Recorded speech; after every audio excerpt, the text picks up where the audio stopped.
Sénégal, bonjour. Parlons du drame de Mina avec la tribune qui nous informe que la mère de l'international sénégalais de football, Mame Biram Diouf, figure parmi les morts. Aussi, indique toujours le journal du groupe des médias, Abdoulaye Traoré, gérant de l'agence Seydi Djamil, a été rappelé à Dieu. Pendant ce temps, au temple des Thémis, les dieux sont encore tombés sur la tête si on en croit la tribune qui révèle qu'on se dirige vers un autre scandale dont la magistrature. Il s'agit de quoi cette fois? Eh bien, la tribune parle du contentieux Wartsila résidence Les Jardins en vue. Et ce qui est placé au vu et au su de tout le monde dans le populaire ce matin porte sur la candidature au sein du pôle présidentiel. En tout cas, Benno Bokk Yakaar diffère l'éclatement de la bombe. Voilà le titre qui barre la une du populaire. Le canard d'expliquer comment, eh bien comment on a failli passer du mythe à la réalité de la tabula rasa. Comprenez table rase dans Benno Bokk Yakaar. En effet, Ibrahima Badiane dans le populaire est loin, voire très loin de verser dans le ponce pilatisme avant d'expliquer pourquoi, eh bien pourquoi la problématique de la candidature au sein de Benno a été reléguée au second plan. Au plan constitutionnel, Macky Sall va présenter l'avant-projet du texte sur le référendum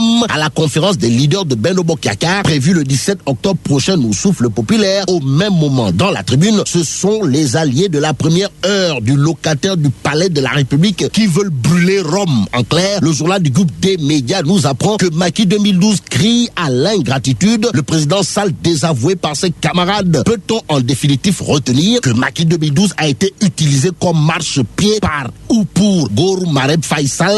En tout cas, la tribune révèle que les alliés de la première heure du président, en l'absence de soutien et en attente d'une audience, sont fâchés et peut-être fauchés. Bref, l'année 2015 verra-t-elle un ancien chef d'État SDF chez lui? Grand Place semble répondre par l'affirmatif en révélant par exemple qu'on se dirige vers la vente de la maison du Gorgui national, international, universel, mondial du point E. En attendant de savoir si réellement le vieux va grossir les rangs des Facman, Grand Place affiche l'apôtre de l'émergence, les 2 points levés. Avec comme titre, indice Mo Ibrahim, le Sénégal champion. Champion, le populaire, toujours sur l'indice Mo Ibrahim de la bonne gouvernance, souligne que le Sénégal stagne au 9e rang, mais reste dans le top des pays réformateurs. Et malgré ce surplace différent d'un pataugeage dans de la choucroute, Zoom Info, au sujet de la présidentielle de 2017, révèle à sa une Macky Sall assuré d'un second mandat. Cependant, il faut régler coûte que coûte l'évasion fiscale à partir du Sénégal vers la Suisse, surtout que Libération parle de 100,2 milliards volés au trésor. La révélation d'après Cheikh Baké Guissé de Libération figure dans un rapport de Financial Transparency Coalition qui s'est penché sur l'affaire dite Swiss Leak. Passons au sport avec la tribune sport qui affiche les propos de Ronald Koeman, à savoir Sadio Mané est fantastique. Il est très rapide et très habile sur ses positions. Sa valeur marchande a doublé. Que dire de la valeur marchande d'El Dion pour terminer? Le quotidien justement évoque la récompense des reines d'Afrique du basketball